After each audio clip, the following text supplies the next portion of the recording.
ദശകം 14 ആരംഭിക്കുകയാണ്. കപിലാവതാരം. അപ്പം വരാഹൻ്റെ യുദ്ധമെല്ലാം കഴിഞ്ഞു. ലോകത്ത് സമാധാനവും ഒരു തടസ്സങ്ങളുമില്ലാതെ ആ സ്വയംഭൂവ മനു രാജ്യം ഭരിച്ചു. പേടിയുമില്ല.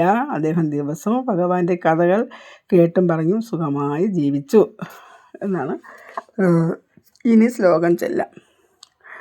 സമനുസ്മൃത താവകാംഗ്രിയുഗ്മ സമനു പങ്കജ സംഭവാംഗ ജന്മ നിജമന്തരമന്തരായ ഹീനം ചരിതം തേ കഥയൻ സുഖം നിനായ. സമനുസ്മൃതം, സം നന്നായി സ്മരിച്ചുകൊണ്ട്, അനുസ്മൃതം നന്നായി സ്മരിച്ചുകൊണ്ട് എന്നാണ്. താവക അംഗ്രി യുഗ്മക, തിരുവടിയുടെ പാതാരവിന്ദങ്ങളെ, അംഗ്രി യുഗ്മഹ എന്ന് 2 കാലുകളെയും നന്നായി സ്മരിച്ചുകൊണ്ട്, പാതാരവിന്ദങ്ങളെ നന്നായി സ്മരിച്ചുകൊണ്ട്, സമനു ആ സ്വയംഭൂ മനു, പങ്കജ സംഭവാംഗ ജന്മ ആ താമരയിൽ നിന്നുണ്ടായ ആ ബ്രഹ്മാവ് എന്നാണ്. പങ്കജം താമര, താമരയിൽ നിന്ന് ബ്രഹ്മാവിൻ്റെ അംഗജന്മ, അംഗത്തിൽ നിന്നും ജനിച്ച ആ മനു, സമനു. മന്തരായ ഹീനം, ആ മനുവിൻ്റെ തൻ്റെ ഭരണകാലത്ത്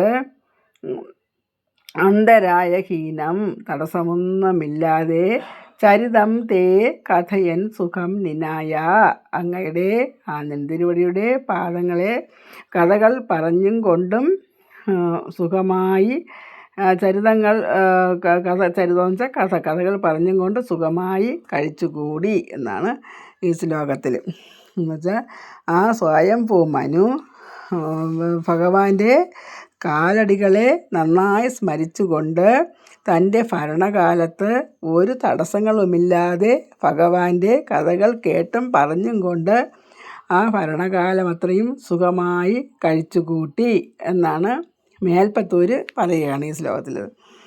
സമനുസ്മൃത താവകാംഗ്രിയുഗ്മ സമനു പങ്കജ സംഭവാംഗ ജന്മ നിജമന്തരമന്തരായ ഹീനം ചരിതം തേ കഥയൻ സുഖം നിനായ.